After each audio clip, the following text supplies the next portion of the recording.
दोस्तों फिर से आ चुके हैं एक और नई वीडियो लेकर। आज की वीडियो में देखने वाले हैं इस महिला सांसद के जोरदार भाषण से बीजेपी में मचा हड़कंप। आखिर इस महिला सांसद ने बीजेपी को ऐसा क्या बोल दिया भरे सदन में जिसे सुन हो गया हंगामा। चलिए देखते हैं वीडियो। वहीं पर इस महिला सांसद ने महंगाई और बेरोजगारी को लेकर भी कही बहुत बड़ी बात। चलिए देखते हैं video. Original video link description में। चलिए वीडियो शुरू करते हैं। हुई थी, क्यों? क्योंकि कांग्रेस ने सदन के अंदर भी सदन के बाहर भी लोगों को बताया कि अगर भगदड़ हुई तो इतनी मौतें हुई थी। इसी से आपको एग्जांपल लेना था, तो आप क्यों छिपा रहे हो? मृत्यु पे जिस तरह से छिपाया गया, तो मुझे कोविड का गंगा तट पे जो लाशों के ढेर को छुपाने का काम किया था ना आपने, उसी तरह आज कुंभ में भी आपने लाशों के ढेरों को छुपाया है। मैं आपको दावा करती हूँ कि कल इस पे भी मूवी बनेगी। प्रधानमंत्री साहब चुनावी प्रचार में छत्तीसगढ़ के आवाम से, किसानों से कह के आए कि किसान भाइयों, हमारी सरकार आएगी तो हम 3100 रुपए प्रति क्विंटल MSP देंगे। क्या ये प्रधानमंत्री की गारंटी झूठी थी? क्योंकि मैं कह रही हूँ झूठी है। शांत रहिए प्लीज, शांत रहिए प्लीज। आपके प्रधानमंत्री साहब और आपकी सरकार ने कहा गरीब भाइयों, वीडियो को पूरा जरूर देखें, वीडियो आगे शेयर भी करें। महंगा गैस सिलेंडर लो, 5 किलो सूखा अनाज लो, बदले में ना नौकरी की बात करना या सोचना, ना महंगाई को कम करने की बात करना, ना गैस सिलेंडर को सस्ता करने की बात करना, बस सरकार को, उन्होंने सरकार की उपलब्धियों को बताने का काम किया, जो एक परंपरा चली आई है।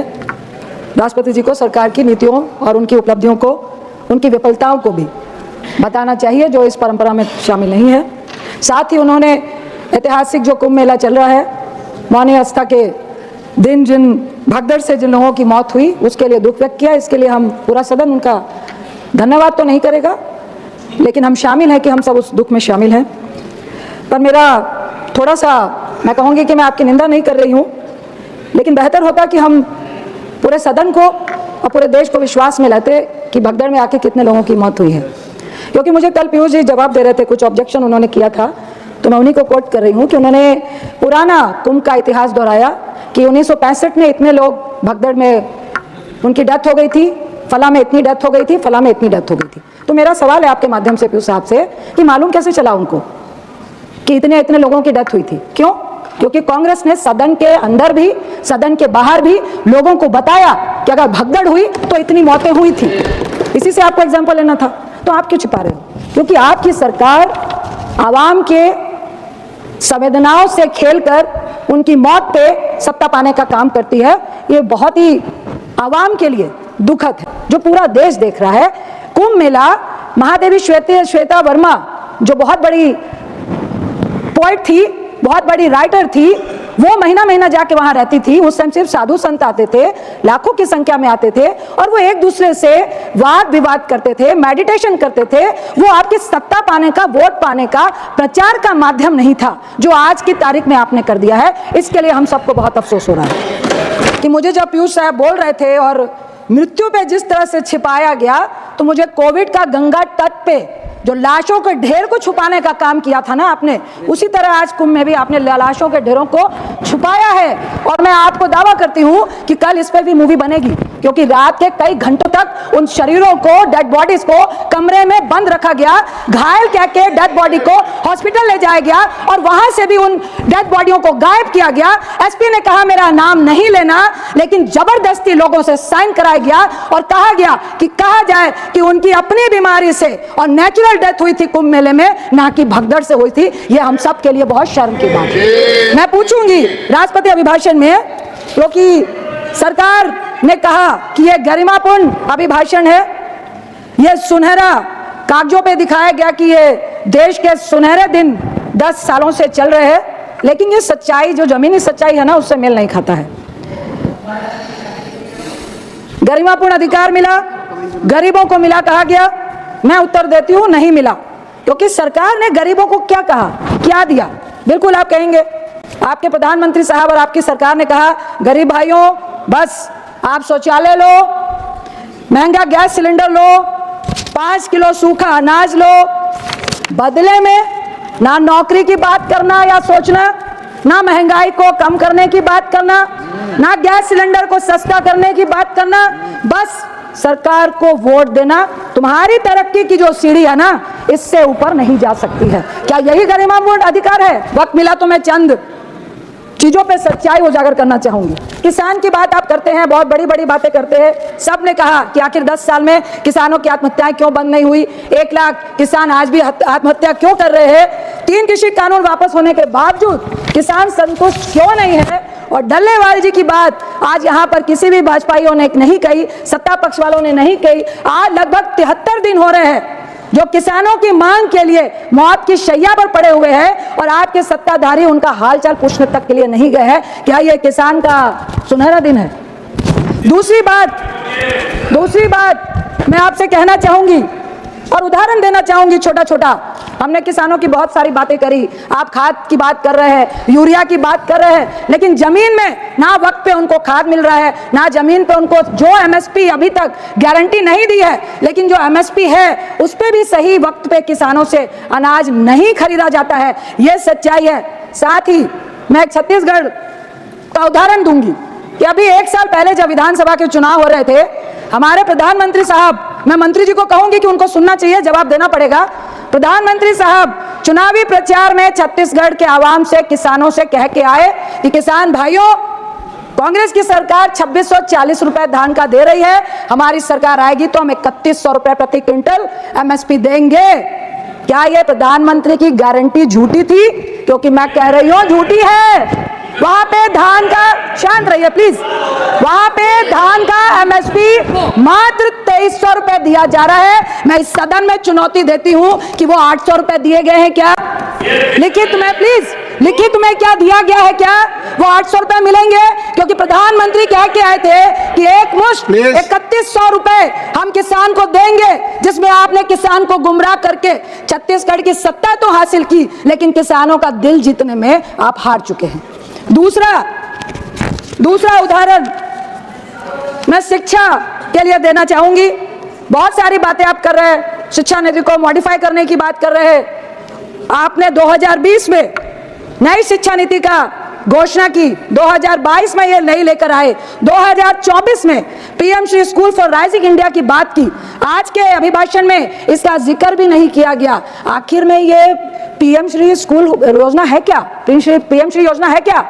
ये राजीव गांधी सर्व शिक्षा अभियान का हिस्सा है, जिसमें से आप कुछ स्कूल उठाने का काम कर रहे हैं। और सच्चाई ये है, आपने कहा कि 14,000 स्कूल हम ले रहे हैं, जिसमें 6,000 फंक्शनिंग है। सच्चाई मैं छत्तीसगढ़ और बिहार की देती हूं, आप डेटा देखना। छत्तीसगढ़ में आपने लगभग 800 कुछ स्कूल लिए, बिहार में 804 स्कूल लिए, छत्तीसगढ़ में 341 स्कूल लिए। और क्या कहा प्रधानमंत्री के भाषण में है कि अच्छी एजुकेशन और अच्छी देनी है, बेहतर देनी है, काउंसलिंग करनी है, योगा करवाना है और बेहतर शिक्षा देनी है, खेल के इंतजाम करने हैं। तो इसका मतलब सरकारी स्कूल जो आप 10 सालों से चला रहे हैं, आप अच्छी सुविधा देने में फेलियर है। पहले तो आप खुद ही इस बात को मान रहे हैं।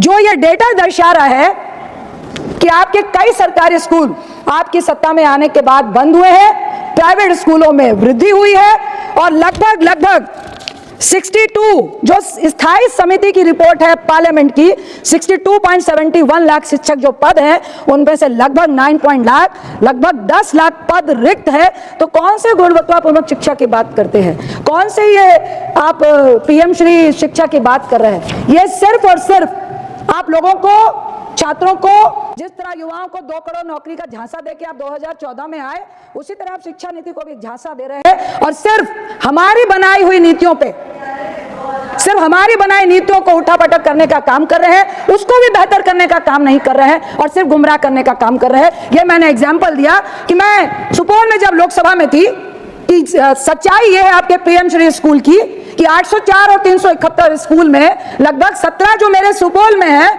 मैंने पूछा यहाँ पे बोलने से पहले कि कितने स्कूल चल रहे हैं।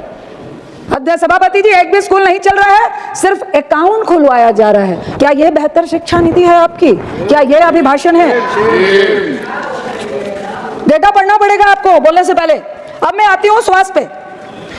बहुत बड़ी बड़ी बात कर रहे हैं हम आयुष्मान की। मैं हकीकत बताती हूँ आयुष्मान की। बहुत बड़ी बड़ी बातें कर रहे हैं हम सरकारी अस्पतालों की। आपने 2014 में 15 एम्स की घोषणा की। बहुत बड़ी बड़ी बातें कर रहे हैं कि मध्यम वर्ग गरीबों का इलाज। सच्चाई क्या है?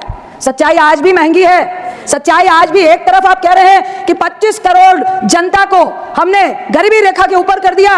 WHO की रिपोर्ट कह रही है 5.5 करोड़ जो आवाम है यहाँ का, इलाज में 65 से 70% आज की तारीख में भी उसका खर्च हो रहा है, जिसके कारण वो लगातार हर साल गरीबी रेखा के नीचे धकेले जा रहे हैं। सच्चाई इस देश की ये है। आप आयुष्मान की बात कर रहे थे कि हम 5 लाख रुपए दे रहे हैं। सभापति जी, सच्चाई ये है, आप इंप्लीमेंटेशन, मैं कहूंगी बढ़िया योजना थी, आपको अच्छा करने के लिए इंप्लीमेंटेशन तो देखना चाहिए था, नीचे क्या हो रहा है वो देखना चाहिए था।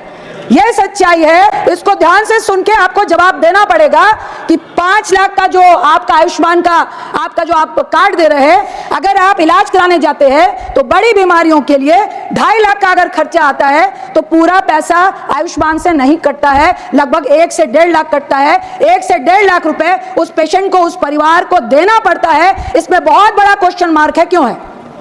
इसके लिए फिर मैं छत्तीसगढ़ का एग्जाम्पल देती हूं। छत्तीसगढ़ के 1400 करोड़ रुपए आयुष्मान के बकाया है। शेम ऑन यू कि यहां पर आप भाषण देते हैं, दूसरी तरफ गरीब जब इलाज कराने जाता है तो स्टेट की सरकार कहती है कि हमारे पास पैसा नहीं है, भुगतान का तो देंगे क्या? क्या ये सही नहीं है कि छत्तीसगढ़ का 600 करोड़ रुपए का भुगतान, 600 करोड़ का भुगतान आपने नहीं किया है, और वहां के प्राइवेट अस्पताल जिनको आप भाषण में बड़े बड़े अक्षरों में कहते हैं कि हर प्राइवेट अस्पताल आयुष्मान के तहत इलाज करेगा, नहीं कर रहा है। आप एम्स की बात करते हैं, 10,000 पेशेंट दिल्ली एम्स में, जो कांग्रेस की देन है। आज भी सबका विश्वास उसी में है। आज भी बिहार हो, यूपी हो, बंगाल हो, लोग यहां आके इलाज क्यों करा रहे हैं? क्योंकि बाकी जगहों में ना डॉक्टर है, ना मेडिकल स्टाफ है, ना नर्स है। आज की तारीख में भी कहीं पर सर्जन 63% की, पूरे ऑल ओवर इंडिया की बात करें तो lack of medical staff including doctor 79% की कमी है। वो भरपाई आपने 11 साल में क्यों नहीं की? क्यों सिर्फ दिल्ली एम्स में इतना भार है कि लोग सड़कों पे, जो सबवे के नीचे बुरी हालत में 6-6 महीने से बैठे हुए हैं, वहां से अपने इलाज कराने की बारी का इंतजार कर रहे होते हैं? ये कौन से सुनहरे सपने की बात कर रहे हैं आप, जिसमें आज भी गरीब को कोई इलाज नहीं मिल रहा है? हमारा टाइम है सर, हमारा टाइम है। 1 मिनट में कंक्लूड करिए सर, प्लीज मेरी अपनी मजबूरी, पाउस तो कर दीजिए। 1 मिनट सर, पाउस तो कर दीजिए। पर्यावरण की बात करते हैं, 4 धाम योजना में इको सेंसिटिव जोन को आपने छेड़ दिया, गंगा के नेचुरल स्रोत को आपने छेड़ दिया। पर्यावरण मंत्री BRO पे, डिफेंस पे छोड़ता है, डिफेंस पर्यावरण मंत्री पे छोड़ता है, उस पे ट्रांसपोर्ट मिनिस्टर पे सौंपते हैं, और कई हजार पेड़ काटने का जो आपका इंतजाम करके रखा हुआ है। आप पर्यावरण की बात कर रहे हैं, ना जोशीमठ को सेव कर पाए, ना पहाड़ों को सेव कर पाए। मैं आपको एक सलाह देना चाहती हूँ कि आपको कैरिंग कैपेसिटी के अकॉर्डिंग पहाड़ों को बचाने का काम करना चाहिए। चलिए वीडियो यहीं पर ख़त्म करते हैं। अगर आप भी ऐसी वीडियो देखना पसंद करते हैं तो हमारे चैनल को जरूर सब्सक्राइब करें, वीडियो लाइक करें, वीडियो को ज़्यादा से ज़्यादा शेयर करें। थैंक्स फॉर वॉचिंग, और अपनी राय कमेंट में ज़रूर दें।